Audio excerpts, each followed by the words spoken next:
ভাই তোরা বাংলাদেশ নয়, ওটা বালছালদের দেশ। তোরা সব বালছাল পাবলিক, তাই ওই দেশে থাকিস। যদি ভালো হস ওই দেশ ছেড়ে পালা, ওটা কেউ থাকার জায়গা? বাংলাদেশ কি থাকার জায়গা? হ্যাঁ, এইটুকু জায়গায় এত পরিমাণে লোক বাস করে, ভাবা যায়? এইটুকু জায়গাতে এত লোক, ভাই একটু প্রোডাকশনটাই লিমিট দে না। বাজারে কত রকম জিনিস পাওয়া যায়, একটু ওগুলো ব্যবহার কর। ভাই এইভাবে যদি বার করতে থাকিস, দিচ্ছে নিচ্ছি, কে দিচ্ছে? এখন দেবে না? এখন তো দিচ্ছে না। এই যে এনার্জি কাছে এখন ভারত থেকে হাত পাচ্ছ কেন? তোমাদের যে ব্রাদারহুডটা কোথায় গেল? দিতে পারছো না? ওখানে যুদ্ধ চলছে না? যুদ্ধ ঠাই ঠাই ফিস হচ্ছে, ওটা যুদ্ধ পুদ্ধ তারা ভারত করতে পারছে। ভারতে তো গ্যাস সব প্রবলেম নেই, কারেন্টের প্রবলেম নেই, এখানে তো আর জ্বালানির প্রবলেম নাই। আর তোদের ওখানে তো সবেরই সংকট।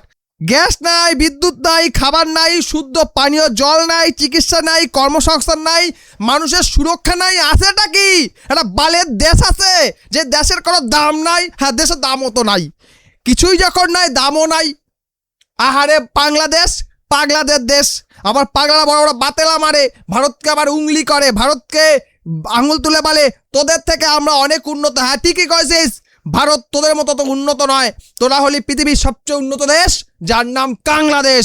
বললি কাংলুস, হারামদাদা দল, বেজন্মার দল কাংলুস। এই কাংলুস, কারেন্ট আসছে?